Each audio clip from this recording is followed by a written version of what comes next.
This is the assignment launch for your second animal health assignment, which is an essay. So let's have a look to start with at the learning outcomes that you are being assessed on. So for this particular essay, you are being assessed on learning outcome 1 and learning outcome 2. So the first one is assess and analyse the diagnosis, prognosis and treatment associated with disease and parasites. I just want to emphasise for this particular essay, you need to demonstrate an example of a disease and a parasite. As you'll see from the assignment, it is open to your own choice in terms of the precise disease or parasite that you wish to cover, but the important thing is that you do at least one of each. If you decide that you want to do 2 diseases and a parasite, that is absolutely fine. Equally, if you decide you want to do 2 parasites and a disease, that's also acceptable, but just ensure that you at least have evidence of both diseases and parasites within your essay to achieve this particular learning outcome. And then the second one is we're examining husbandry issues that affect the health status of animals. So what I'll do is we'll talk about how that comes into in the next few slides. So in terms of the specifics of the assignment then, we are going to require you to write an essay. So just remember, if you need to go back through the formatting expected for an essay, as I say, this is an essay, not a report, so bear that in mind when you're presenting your information. And what we'd like you to do is assess the current risk status of infectious diseases and parasites among a managed species of your choice within the United Kingdom. Now, as long as it's a managed species, it is entirely up to you which specific species you select. You can do a companion or a livestock species, and certainly zoo science guys, if you would like to do an exotic or a captive bred species, that is more than acceptable, but just make sure that it is managed. So what we mean here by managed is that human contact has a direct impact on the reproduction and the husbandry of that species. So just bear that in mind when you're picking your species. Also, I would encourage you just to do a little bit of preliminary research before you set your heart on a particular species, because as with all assignments, there does need to be an appropriate level of literature to support what you're stating. So you may find actually some of the more novel diseases or more novel species, whilst they might be really interesting, you might struggle to present suitable research. So I would encourage you to do, as I say, a preliminary research before you set your heart on a particular species, to make sure that you actually have enough to be able to write the essay with. The other thing that's critical here is it's within the United Kingdom, so it does need to be a disease and a parasite that is commonplace and is a common concern. To be honest with you, if it was me, I would try and pick something that is actually quite commonplace, maybe a species that is routinely kept across the United Kingdom, just to ensure that you actually, as I say, have enough research and there are enough people actively discussing disease status and concerns. As a good starting point, it's always worth visiting websites like DEFRA, which will give you really clear indications of current kind of outbreaks. Now, DEFRA is specifically associated with notifiable zoonotic diseases. For this particular assignment, you do not have to do a zoonotic disease if you don't want to.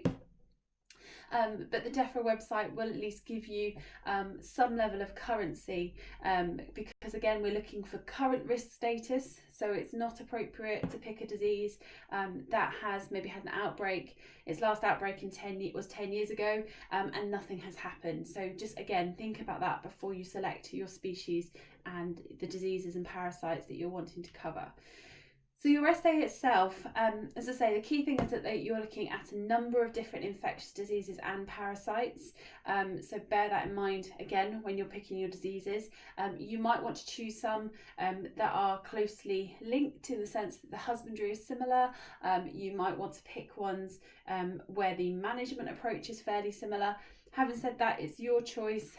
You can pretty much run with this as you wish to. So in terms of what we need you to do then, your essay, as I say, should include analysis of current diagnosis. Now, hopefully after your group seminars, you're becoming more and more comfortable with the terminology and the processes around diagnosis. But again, make sure that the disease or the infection or the parasite that you choose has a known recognised diagnostic approach. Again, there needs to be literature to complement what you're stating. So again, just bear that in mind when you're selecting your diseases. We also want you to include information about the treatment protocols. And again, just bear that in mind in terms of demonstrating research and demonstrating legislation. There does need to be some similarity, almost like a protocol in place. We don't want to have you writing about random kind of anecdotal evidence that suggests things are working when they're not. So this does need to be a recognised national approach to treatment. We're also thinking about the husbandry practices. So this is where Learning Outcome 2 comes into effect. And in this particular setting, we would like you to discuss specific husbandry practices that are designed to minimise the spread of disease. Now, that might be, for example, give you an example. At the moment, we are in a state of a quite significant epidemic of avian influenza. So it might be things like using disinfectants like we are at the moment. It might be resegregating of animals. It might be stepping up PPE. It might be limited physical movement. It might be limited breeding. It might be limited product selling. As I say, the kind of options available to you are quite extensive, but again, what we need from you is specific research that demonstrates the specific husbandry practices. We don't want it really broad, really general. We're not really focusing at this point on maintaining optimum health, although that is obviously important to us in terms of the species, but we want there to be a really clear emphasis on specifically the infectious disease that you have chosen and specifically the parasite that you have chosen, and how the industry is recommending kind of collection owners or owners or farmers, how they're recommending they keep their animals to minimise the disease spread and to minimise the number of animals that are going to be affected. With that in mind, we'd also like you to discuss the prognosis of diseases, and what you might find is actually the kind of husbandry practices may well dictate the prognosis.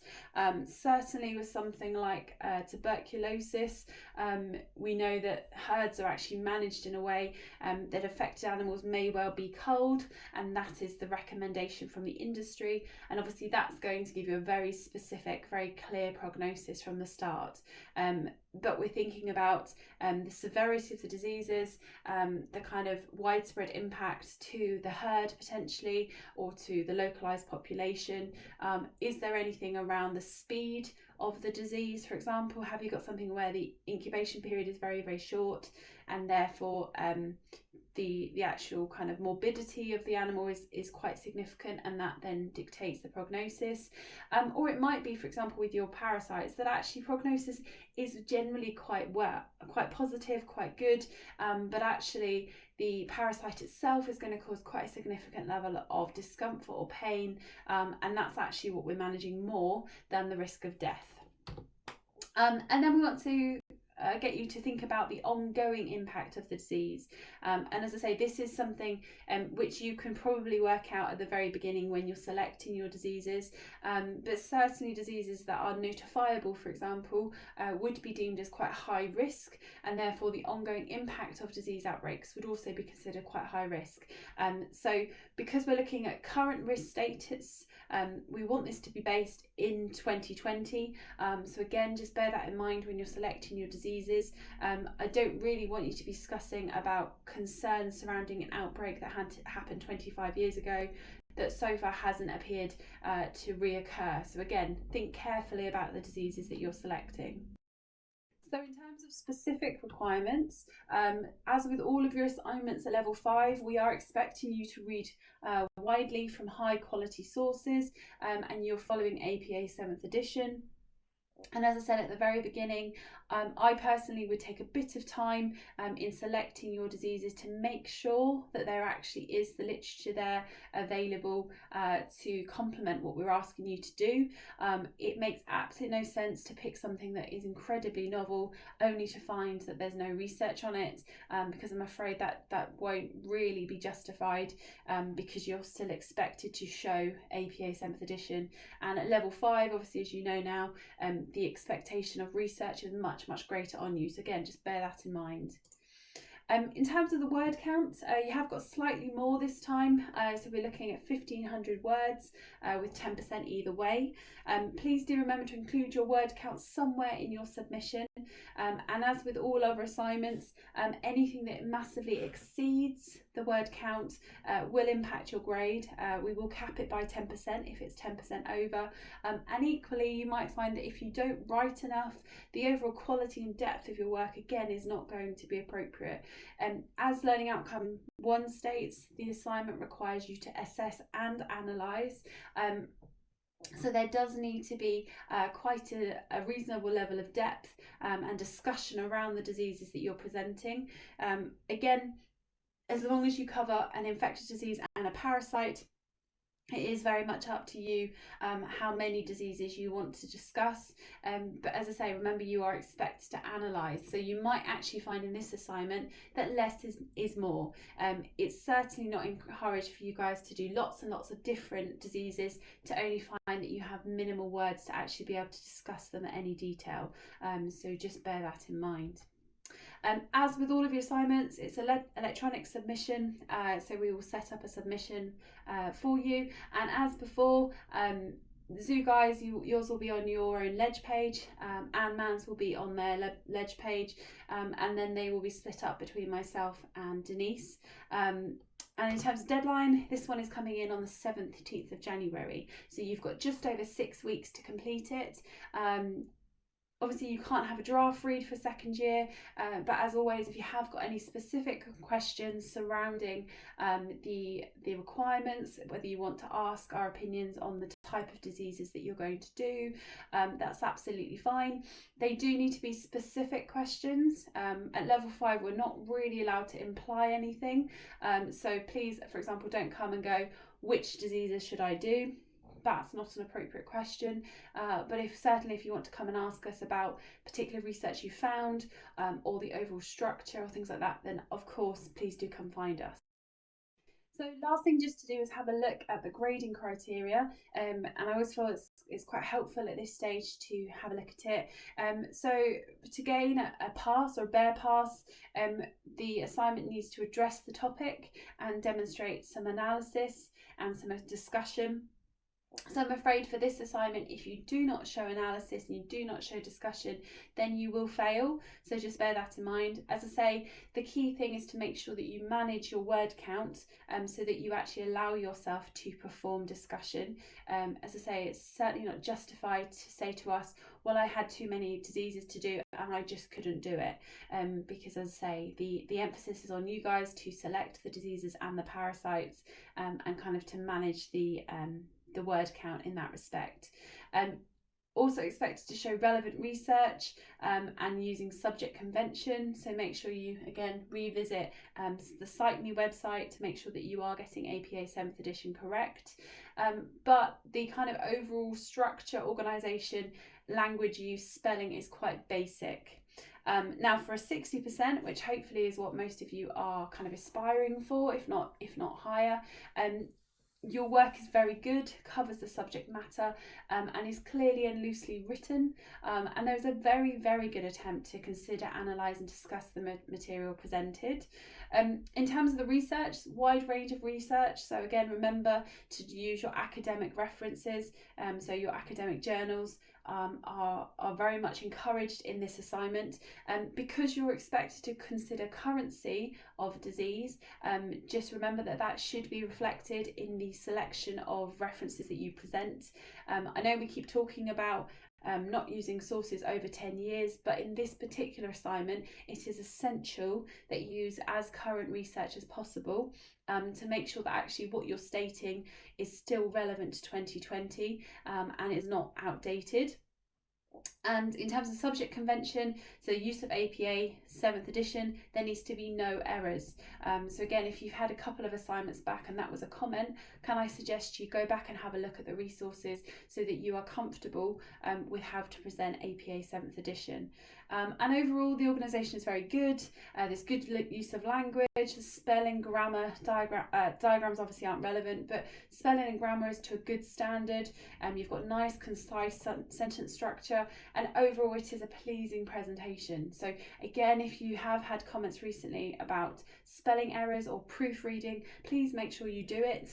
It is really important and will actually encourage a kind of jump in your grades, particularly if you've struggled before with kind of overall structure. So do give yourself some time to draft read as well. Okay, so that's the assignment. I hope that you will have a fun time researching. As I say, as long as the species is managed, then it is entirely up to you what you pick, and hopefully it'll be quite interesting for your own personal interests. As always, if you do have any specific concerns, please do email us directly. So Anne Mans, if you can email myself, and Zoo guys, if you can email Denise, that would be wonderful. I have also set up a Ledge discussion forum for you, and this is particularly helpful now that we're entering the Christmas season and you guys are all on remote online learning, and it also just gives the opportunity for everybody to share in any questions that people do have. Obviously we're not grouped in quite the same way as we would be normally, but I hope you have a genuinely fun time. I know it sounds weird, but a genuinely fun and interesting time researching your species, and do shout if you've got any questions.